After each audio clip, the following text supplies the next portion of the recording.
ఆయన గలిలయ సముద్ర తీరమున వెలుచుండగా సీమోను సహోదరుడగు ఆంద్రేయు సముద్రములో వల వేయుట చూచెను. వారు జాలరులు. యేసు, నా వెంట రండి, నేను మిమ్మును మనుషులను పట్టు జాలరులుగా చేసేదరని వారితో చెప్పెను. వెంటనే వారు తమ వలలు విడిచి ఆయనను వెంబడించిరి. ఆయన ఇంకా కొంత దూరము వెళ్లి జెబెదయి కుమారుడగు యాకోబును అతని సహోదరుడగు యోహానును చూచెను.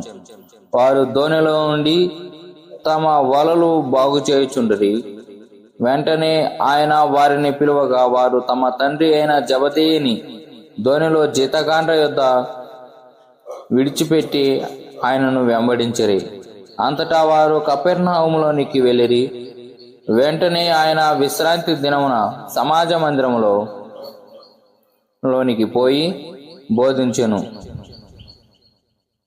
ఆయన శాస్త్రుల వలె కాక అధికారం గల వాని వలె వారికి బోధించెను గనుక వారు ఆయన బోధకు ఆశ్చర్యపడిరి. ఆ సమయమున వారి సమాజ మందిరములో అపవిత్రాత్మ పట్టిన మనుషుడొక్కడుండెను. వాడు, నజరేయుడగు యేసు, మాతో మీకేమి?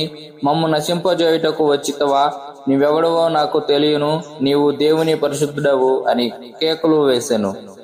అందుకు యేసు, ఊరకుండుము, వానిని విడిచి పొమ్మని దానిని గద్దింపగా ఆ అపవిత్రాత్మ వానిని విలవిలలాడించి పెద్ద కేక వేసి వాణ్ణి విడిచిపోయెను. అందరూ విస్మయము నొంది, ఇదేమిటో, ఇది క్రొత్త బోధగా ఉన్నదే, ఈయన అధికారముతో అపవిత్రాత్మలను ఆజ్ఞాపింపగా అవి ఆయనకు లోబడుచున్నవని ఒకనితో ఒకడు చెప్పుకొనిరి. వెంటనే ఆయనను కూర్చిన సమాచారము త్వరలో గలిలయ ప్రాంతమంతటా వ్యాపించెను. సమాజ మందిరములో నుండి వెళ్లి యాకోబుతోనూ యోహానుతోనూ సీమోను ఆంద్రేయ అను వారు ఇంట ప్రవేశించిరి.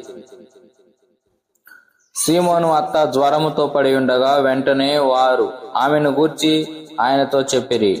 ఆయన ఆమె దగ్గరకు వచ్చి చేయబట్టి ఆమెను లేవనెత్తెను. అంతటా జ్వరము ఆమెను వదిలెను కనుక ఆమె వారికి ఉపచారం చేయసాగి